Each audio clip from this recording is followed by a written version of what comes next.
So it's lucky for me that somebody else already said it at another time when it looked like America's freedom might die.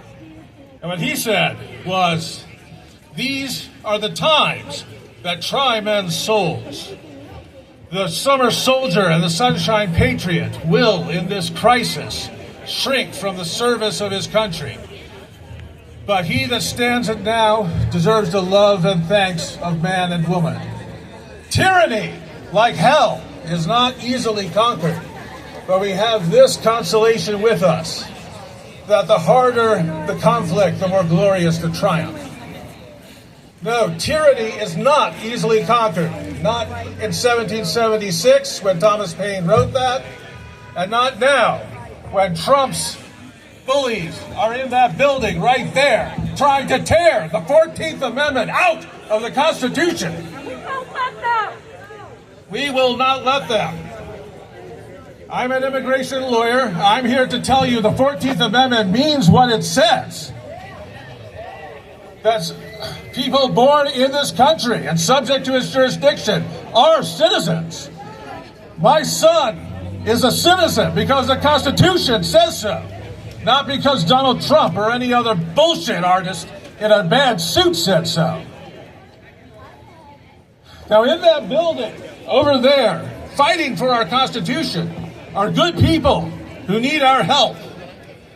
This case was filed by CASA Incorporated and ASAP, the Asylum Seeker Advocacy Project. I donated to CASA before I came here. I encourage all of you to do the same. Go to their website. Their website is called We Are CASA. Or to ASAP's website, asylumadvocacy.org. Do what you can. And if you can't donate, volunteer, intern, help any way we can. And our resistance is not just about birthright citizenship. Gilmar Abrego Garcia is in prison right now after ICE criminally abducted him in the face of a lawful court order forbidding his removal to El Salvador. Simon Sandoval Moshenberg, who I am proud to have worked with in the past, is fighting right now to get him free and returned to America to get the due process that the government robbed him of. So we need to give Murray Osorio our resumes, volunteer our time. Now, there are people here today, I know, who don't trust the courts to stand in the way of dictatorship. And I understand that. I was as bitterly disappointed as all of you when that court said that the president was immune from prosecution for most crimes. But a court that makes bad decisions is not the same as a corrupt court. And no one knows that better than Donald Trump. When Trump tried to steal the election in 2020, it was this court that refused to help him. It was Donald Trump that tweeted his followers that day. He said, the Supreme Court really let Trump down. And that's truer than ever now. Every day, Trump posts something on Truth Social, like he posted 2 weeks ago, saying, our court system is not letting me do the job. The courts are the front line in the battle to save our Constitution and save our country. But what does all the work of CASA and ASAP and Murray Osorio and the courts matter if Trump just ignores what they say? That's the elephant in the room, isn't it? Hey, Megan, the Vice President has been floating this for months. Ignore the courts. Ignore the law. He wants to rule as a dictator.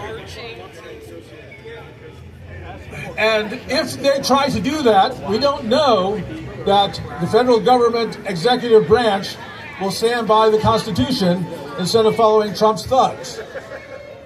Most of the federal workers are too scared of losing their jobs.